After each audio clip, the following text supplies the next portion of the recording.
at the junction, one of the junctions of the many junctions of the trails here in the Dishman Hills. I want to point out something. If you'll look up this trail here, you can see that there's a lot of rock showing on the side. That's from erosion patterns where rainfall and snowmelt run down the hillside and erode out the finer material and carry it on down the hill.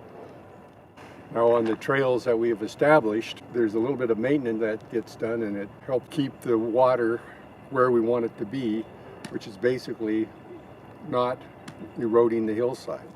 Well, here we are at another one of these erosional spots, but this one is a little bit unique. We're kind of at the bottom of a little swale here.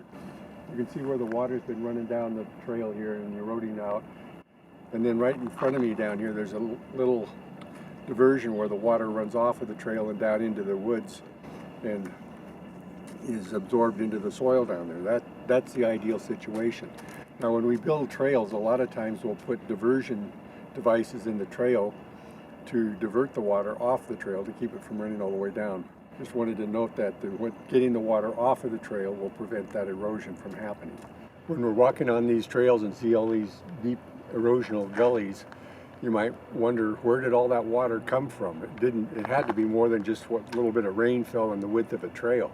Well, if you look around us here, you see all of these rock outcrops. They're everywhere. And the Dishman Hills is composed of not very much soil over the top of these rocks.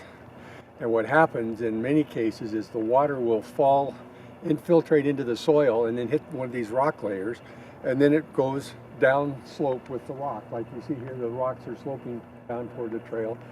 All that water that comes down on the surface of those rocks then surfaces in these trails, which tend to be at the bottom of the gullies.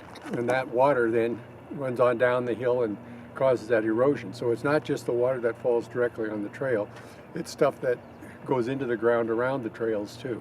Here's a good example of what I was talking about. You see this thin layer of soil running up the hill right over the top of this smooth rock.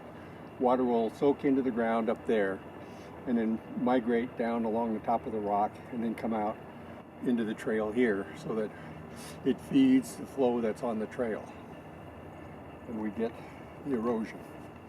Now, one of the reasons that it's important to not create new trails in the Dishman Hills is because when you create a trail or when you're walking through the woods like this little trail right here, you pack down the soil and that makes it less permeable so that when you get rain or snowmelt, instead of soaking into the ground like it would in the natural environment, it starts to run off and it creates these erosion patterns.